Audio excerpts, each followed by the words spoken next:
"Sir, could you please take your daughter and leave? You are making the other guests uncomfortable." The waitress sounded embarrassed as she spoke. Several people inside the diner had already turned to stare. A few whispered. One man even laughed quietly into his coffee. Ethan Carter glanced down at his 10-year-old daughter, Lily. The little girl sat frozen in her wheelchair, clutching a coloring book against her chest. Neither of them had done anything wrong. They had simply chosen the wrong booth at the wrong time. Or so it seemed. Ethan nodded politely and began gathering their things without arguing. That was how he handled most problems these days. Quietly. The morning had started long before sunrise. Ethan's aging pickup truck sat outside a modest house at the edge of town, while he reviewed a stack of utility bills at the kitchen table. Beside them rested medical receipts, therapy schedules, and a school permission slip. Every dollar seemed to have a destination before it even arrived. Yet when Lily came into the kitchen, Ethan slid the paperwork aside and smiled as if nothing was wrong. He packed her lunch, checked the batteries on her mobility device, and tied her jacket before helping her into the truck. The routine never changed. Neither did his patience. Most people saw a struggling mechanic. Lily saw a father who never forgot a single detail. Across town, the diner had become unusually crowded because of a local business networking event. Men in expensive suits occupied nearly every booth. Ethan had only stopped there because Lily loved their blueberry pancakes. Unfortunately, the booth they chose happened to sit near a private blind date arranged for one of the wealthiest women in the state. Charlotte Bennett had built a billion-dollar company despite spending most of her adult life navigating a world that often saw her wheelchair before it saw her intelligence. Today was proving no different. The man sitting across from her barely asked about her life. Instead, he spoke endlessly about investments, appearances, and how difficult relationships could be when one partner had limitations. Charlotte's smile faded a little more with every passing minute. Meanwhile, Ethan quietly noticed something others missed. Every time the man spoke about her, he never actually spoke to her. When Lily accidentally dropped her crayons onto the floor, Ethan immediately bent down to pick them up. One rolled beneath Charlotte's table. Ethan apologized and retrieved it. For a brief second, Charlotte and Ethan exchanged a glance. Nothing dramatic. Just recognition. The kind that happens when two people know what it feels like to be underestimated. A few minutes later, the situation worsened. The man on Charlotte's date stood up abruptly and announced loud enough for nearby tables to hear that he had expected something different. The silence that followed felt heavier than the clatter of dishes. Several people looked away. Others pretended not to listen. Charlotte remained perfectly composed, but humiliation lingered behind her eyes. Before anyone could react, Ethan did something small. He simply walked over and addressed Charlotte directly. "My daughter and I have an extra seat," he said. "If you would rather eat pancakes with someone who talks about books instead of stock portfolios, you are welcome to join us." Lily immediately nodded. "And they are really good pancakes." A few people laughed softly. Not at Charlotte. With relief. For the first time all morning, Charlotte smiled. She accepted. 20 minutes later, the billionaire and the mechanic's daughter were discussing favorite novels while Ethan quietly refilled Lily's orange juice. No one mentioned money. No one mentioned disability. Felt surprisingly normal. Yet as Charlotte watched Ethan help Lily cut her pancakes, she noticed something strange. His hands carried the rough marks of years spent repairing engines, but when he solved a complicated math question Lily mentioned from school, he answered it almost instantly. Later, when he reached for his wallet, a folded document briefly slipped from his jacket pocket. Charlotte only caught a glimpse before he tucked it away. The heading contained the logo of a prestigious engineering institute. It did not fit the story his worn work boots seemed to tell. Before leaving, Charlotte asked a simple question. "Mr. Carter, would you consider meeting with me again?" Ethan hesitated. He looked at Lily, then at the diner window where rain clouds were beginning to gather. Whatever life had taught him, it had clearly taught caution. "Maybe," he answered.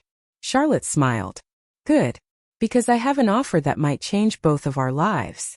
And for reasons he could not explain, Ethan suddenly felt that the hardest part of the story had not happened yet.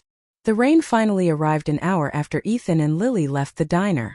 Small drops tapped against the windshield of the pickup truck as they drove toward home. Lily sat quietly for a few minutes before looking over at her father. "Do you think she is lonely?" she asked. Ethan knew exactly who she meant.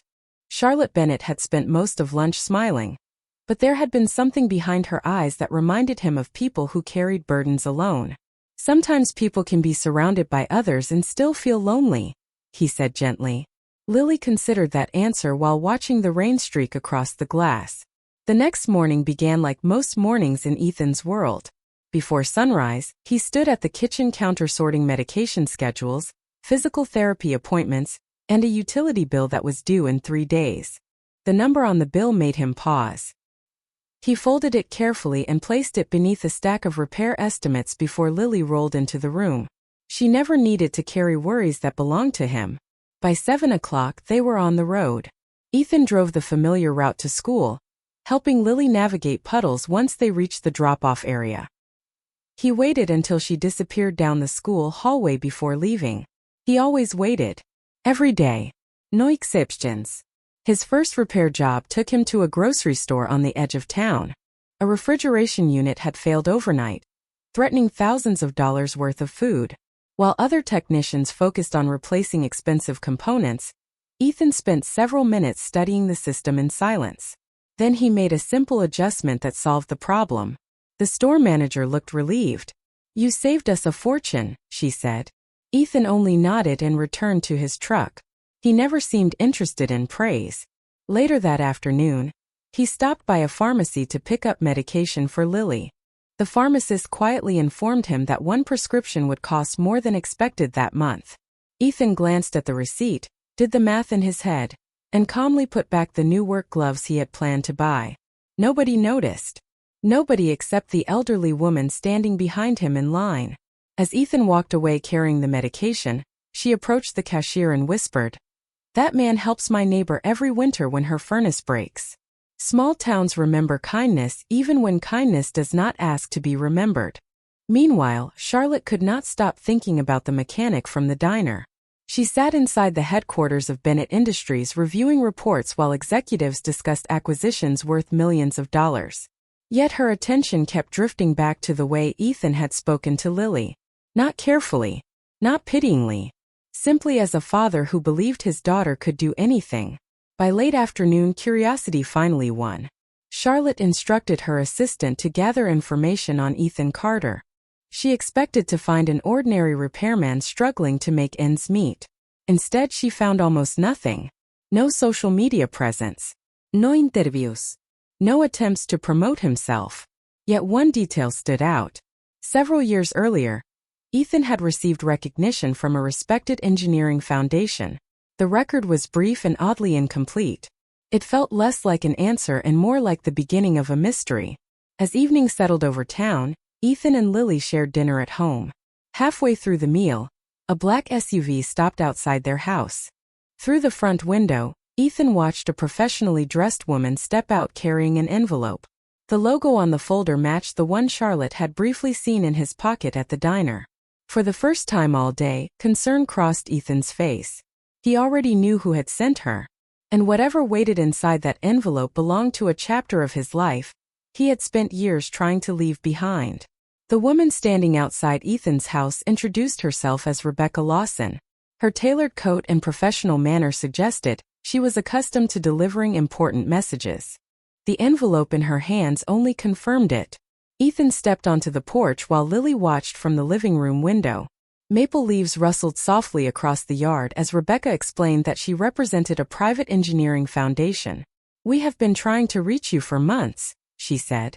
Ethan's expression remained calm, but something in his eyes shifted. "I know." He accepted the envelope but did not open it. Not yet. After Rebecca left, he slipped the folder into a kitchen drawer and returned to helping Lily finish her homework. He treated the interruption as if it barely mattered. Yet later that night, after Lily had gone to bed, he sat alone beneath the kitchen light staring at the unopened envelope. Whatever waited inside belonged to a life he had carefully hidden from his daughter. The next morning brought a different challenge. Lily had a physical therapy appointment across town. Ethan spent the morning at work, then drove directly to the rehabilitation center in his pickup truck. Inside the hospital waiting room, parents sat beside children facing challenges of their own. Ethan knew many of them by name.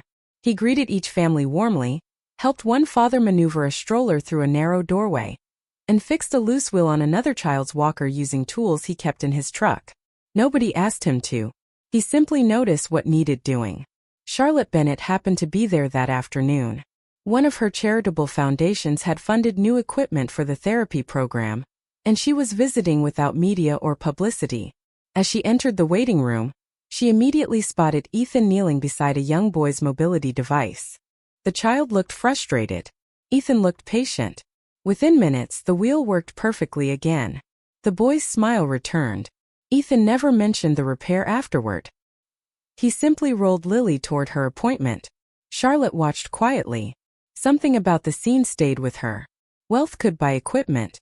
Influence could fund programs. But neither automatically created kindness. Later, after Lily's session ended, Charlotte approached them. Lily recognized her immediately from the diner and smiled. "You came back." Charlotte laughed softly. "I did." The three of them ended up talking for nearly half an hour in a small seating area near the therapy center entrance. Most of the conversation revolved around books, school projects, and Lily's dream of becoming an architect someday. Ethan listened more than he spoke. Whenever Lily talked, his full attention belonged to her. Charlotte noticed that too. Then Lily mentioned something unexpected. "Dad says good buildings help people feel included." Charlotte glanced toward Ethan. That sounds surprisingly specific for a mechanic. For a brief second, a familiar caution crossed his face. "Just something I learned a long time ago," he replied. Before she could ask more, the conversation shifted. Yet the answer lingered in Charlotte's mind. So did the engineering foundation logo she had already seen connected to him. The pieces still did not fit together. As afternoon sunlight faded, Charlotte finally explained why she wanted to see Ethan again. One of her companies was launching a community accessibility project, focused on helping children with disabilities. "I need someone who understands practical problems," she said. "Someone who sees people before budgets." Ethan immediately looked uncomfortable. "There are better candidates." "Maybe," Charlotte replied. "But I am asking you." For the first time, she was not offering charity. She was offering trust. Ethan did not answer right away. He glanced at Lily, who was watching him hopefully. Then he looked down at his hands. The same hands that repaired engines, wheelchairs, and countless small problems for strangers. Finally, he said he would think about it. Charlotte smiled, but she could tell something else was weighing on him. Something connected to the unopened envelope waiting back at his house. That evening, after Lily fell asleep, Ethan finally opened it. As he read the first page, all the color slowly drained from his face. And suddenly Charlotte's offer became far more complicated than either of them realized. The letter from the engineering foundation remained spread across Ethan's kitchen table long after midnight. He read it 3 times before finally setting it down. The foundation was offering him a prestigious leadership position on Charlotte Bennett's new accessibility initiative. It came with financial stability, benefits, and opportunities he had not seen in years. Most people would have accepted immediately. Ethan could not. The offer required extensive travel during the first phase of the project. Travel meant time away from Lily. And for Ethan, every decision began and ended with that reality. The next morning, he folded the letter and slipped it into a drawer before driving Lily to school.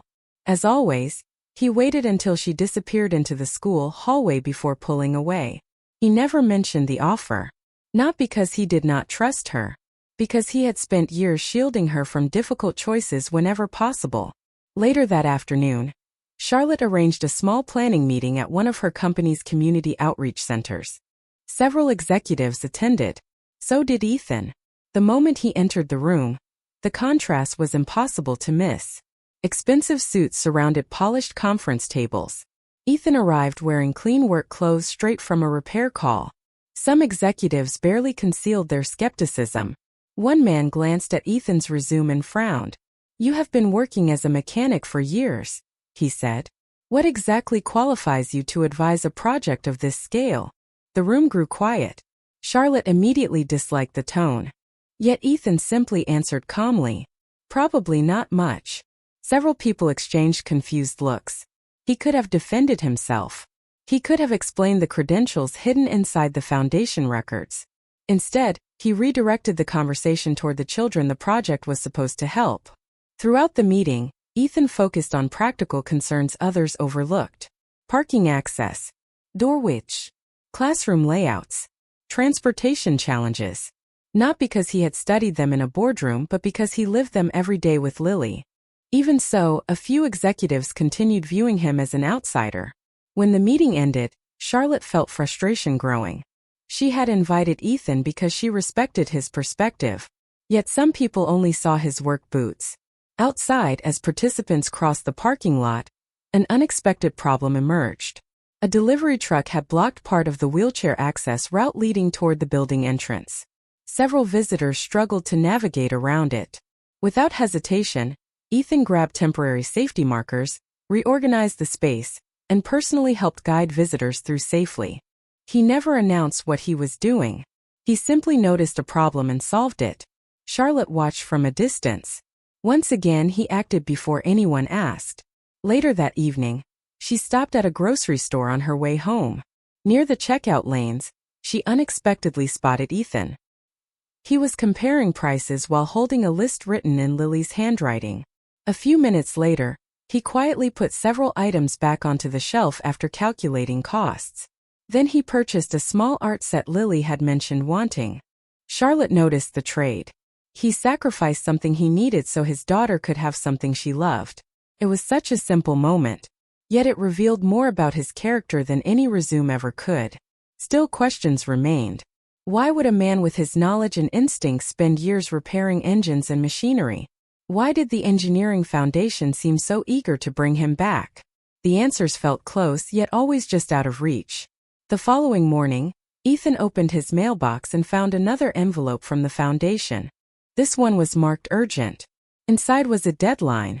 If he did not respond within 72 hours, the offer would be withdrawn and transferred elsewhere. Ethan stared at the letter for a long time. Then he looked toward the house where Lily was getting ready for school. For the first time, accepting the offer and protecting the life they had built no longer seemed like the same choice.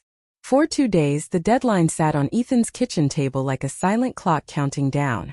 Every morning he folded the letter and tucked it beneath a stack of utility bills before Lily entered the room. Every evening he took it back out and read it again.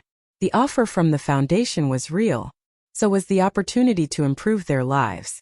Yet the thought of traveling for weeks at a time left a knot in his chest that no amount of logic could untangle. On Thursday afternoon, Lily surprised him. As they sat together after school, she noticed the edge of the foundation envelope sticking out from beneath a notebook. "Dad, what is that?" she asked. Ethan hesitated. Then, for the first time, he showed her the letter. Lily read it carefully. "This sounds important." "Maybe," Ethan replied. "Then why do you look worried instead of happy?" He smiled faintly. "Because some opportunities ask for things too." Lily studied him for a moment. "You are worried about leaving me." Ethan did not answer. He did not need to. Across town, Charlotte was facing struggles of her own. Her board of directors had begun questioning why she was investing so much energy into the accessibility initiative. Several members believed the project should focus on public relations rather than genuine long-term solutions. One executive even suggested replacing Ethan with a consultant who had a more impressive public profile. Charlotte found herself defending a man she barely knew. The realization surprised her. Later that evening, she drove to the rehabilitation center to review expansion plans. While there, she met one of the senior therapists who had worked with Lily for years. During their conversation, Ethan's name came up naturally. The therapist smiled immediately. "That father is remarkable." Charlotte listened quietly. The therapist explained how Ethan had spent countless nights in hospital waiting rooms after the accident that left Lily permanently dependent on a wheelchair. More surprising was what came next. "Most people do not know this," the therapist said. But years ago, Ethan was offered a major engineering position in another state. The salary would have changed everything. He turned it down because Lily's specialists were here. Charlotte felt her breath catch. He never told anyone? No. That is not who he is. Suddenly, pieces of the puzzle began connecting. The engineering foundation, the advanced knowledge, the incomplete records, the constant sacrifices. Ethan had not failed and fallen into a smaller life. He had chosen it again and again for his daughter. The discovery changed something inside Charlotte. She no longer admired Ethan simply because he was kind. She admired him because every major decision in his life seemed guided by responsibility rather than ambition.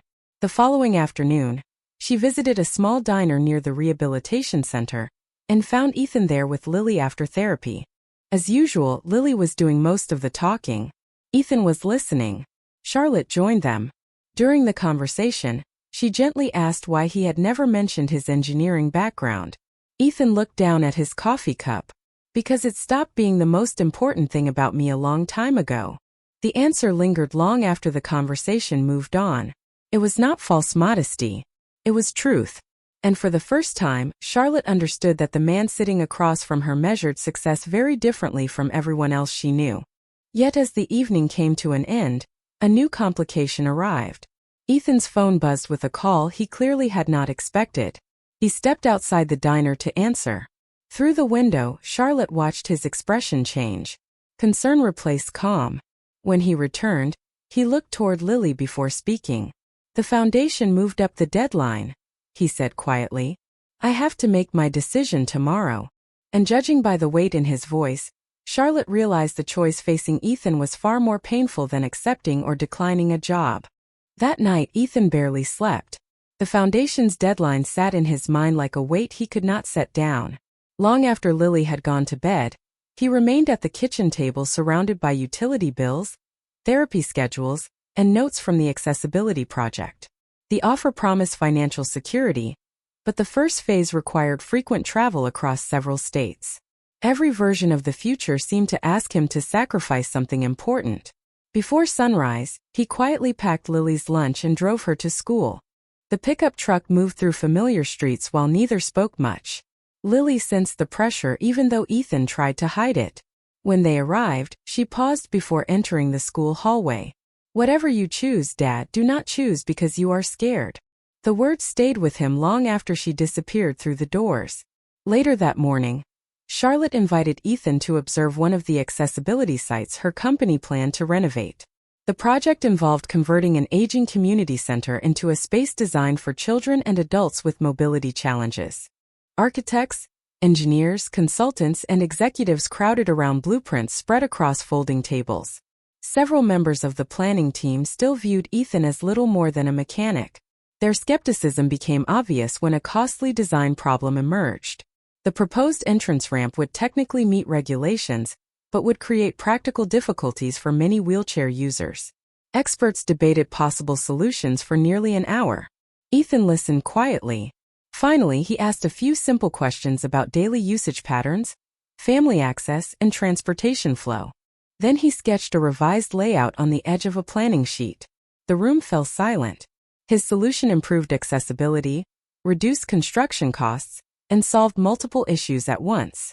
No one could explain how he had identified the answer so quickly. Charlotte watched the reaction carefully. For the first time, even the skeptics seemed uncertain about what they thought they knew about him. Yet Ethan did not appear pleased with himself. He simply moved on to discussing how children would navigate the building safely. During lunch, Charlotte found him sitting alone outside near the church parking lot across from the site. He was helping a young volunteer repair a damaged wheelchair footrest. You keep doing that, she said as she approached. Ethan looked up. Doing what? Solving problems nobody else notices. He smiled faintly. Most problems become obvious when you spend enough years helping people. The answer sounded simple, but Charlotte knew there was more beneath it. Every day revealed another layer she had never expected. That afternoon brought another complication. Ethan received a call from Lily's therapist.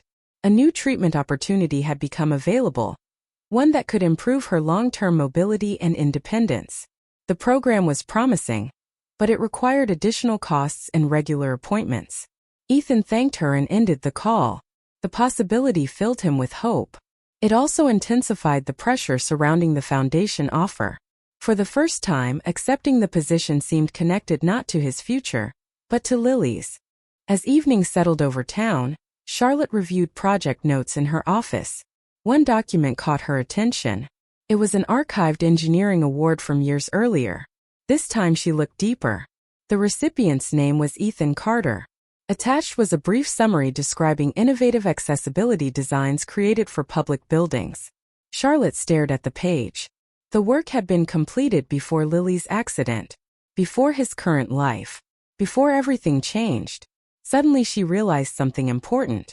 Ethan's understanding of accessibility did not come only from being Lily's father. It came from a much older part of his story.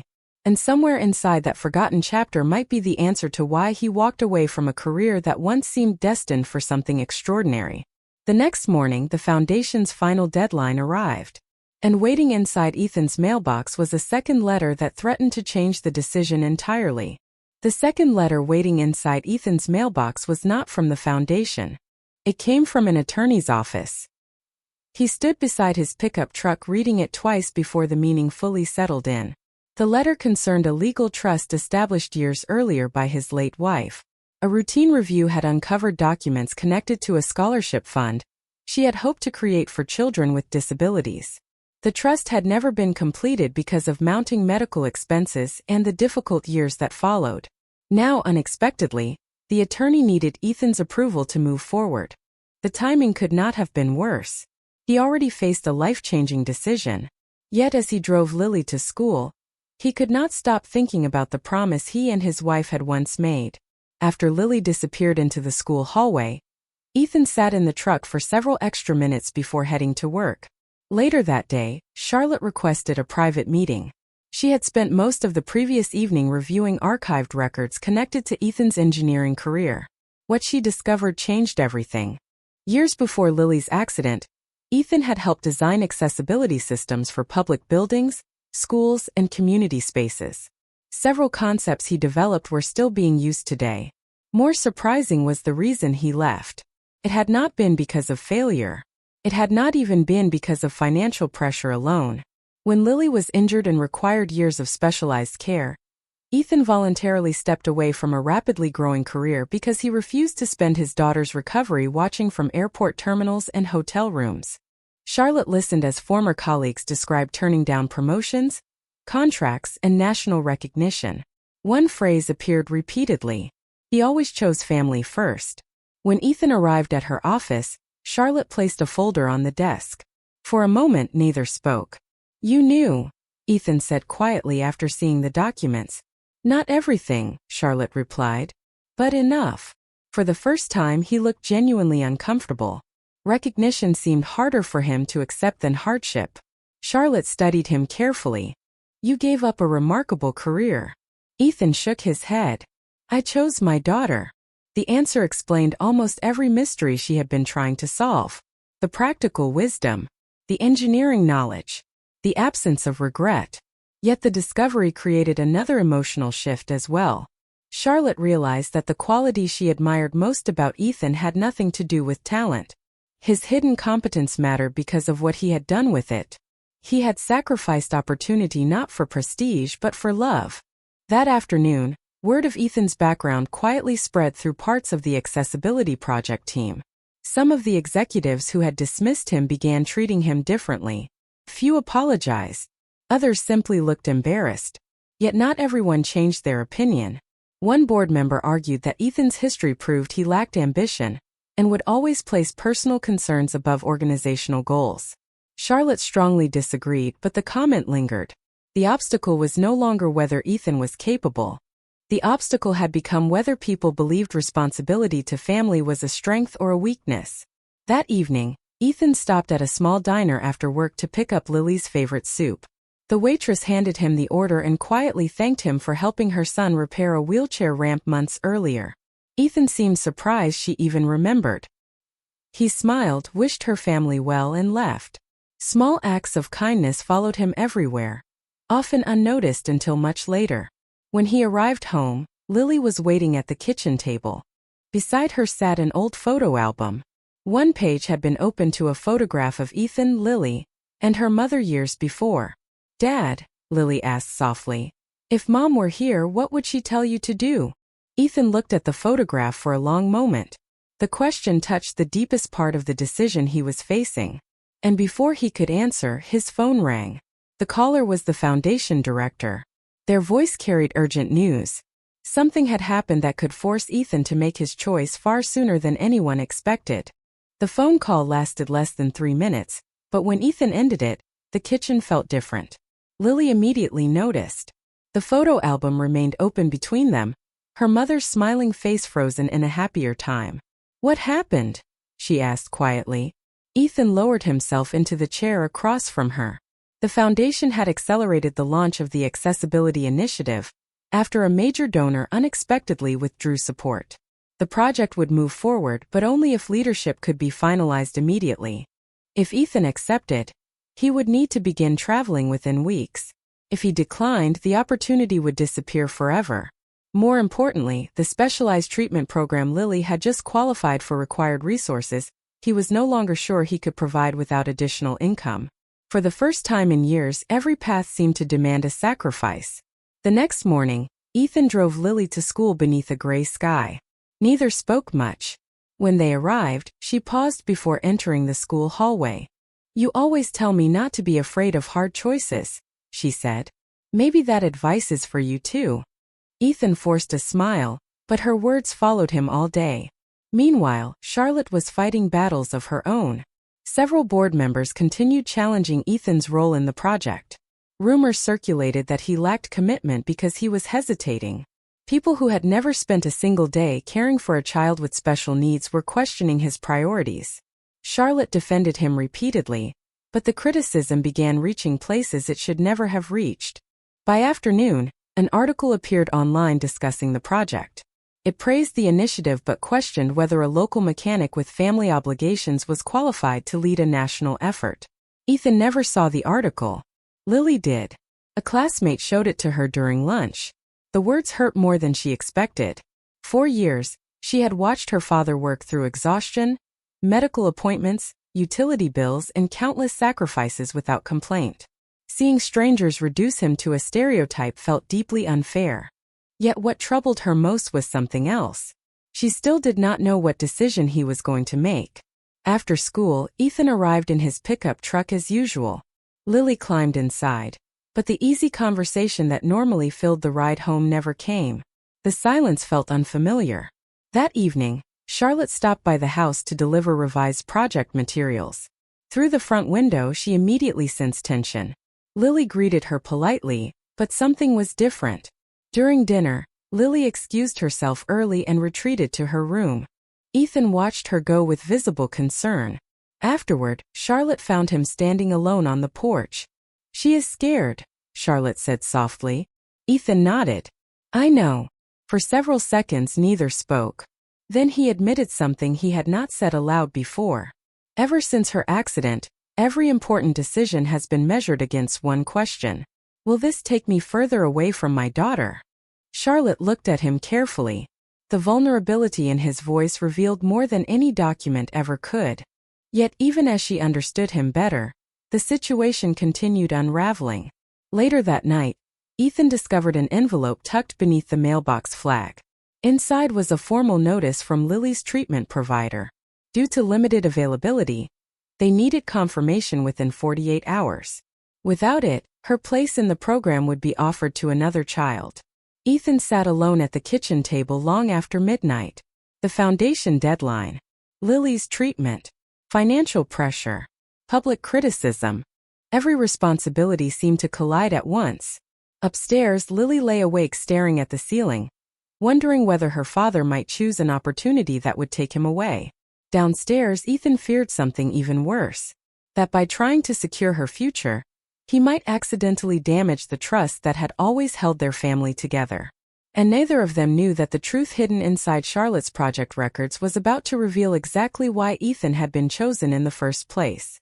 The truth hidden inside Charlotte's project records surfaced the following morning. Before dawn, she sat alone in her office reviewing documents that had never been included in the public summaries. What she found explained everything. Years before Lily's accident, Ethan had designed a series of accessibility concepts that were considered ahead of their time. Several schools, rehabilitation centers, and public buildings had quietly adopted his ideas. After Lily was injured, he continued refining those concepts based on real-world experience as a father navigating daily obstacles. Many of the accessibility improvements Charlotte's company hoped to implement were built on principles Ethan had helped pioneer years earlier. The foundation had not selected him out of charity. They had searched for him because the project already carried his fingerprints.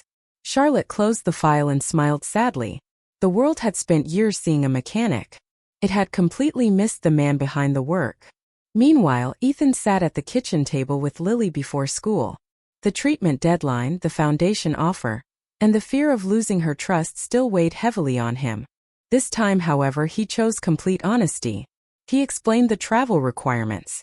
He explained the financial realities.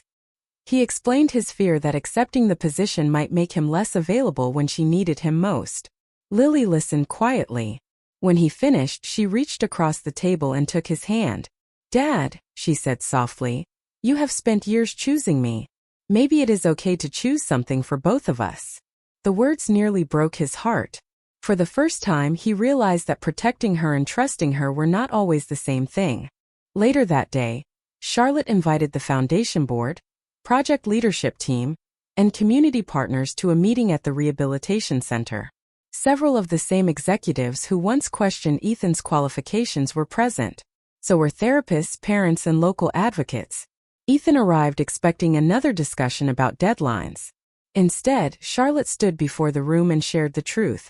She presented the original designs, the archived engineering work, the years of research, the countless improvements Ethan had developed not for recognition, but because he wanted life to be easier for families like his own. The room grew silent. Not because Ethan had been hiding greatness, because everyone suddenly understood why he never talked about it. His work had never been about career advancement. It had always been about helping people. A therapist from the hospital waiting room spoke next. Then a teacher from Lily's school. Then a parent whose child benefited from one of Ethan's quiet acts of kindness. One by one, stories emerged. The wheelchair repairs. The late-night volunteer work. The ramps he built. The families he helped. The respect in the room was no longer based on credentials. It was based on character. Across the room, Lily sat with tears in her eyes.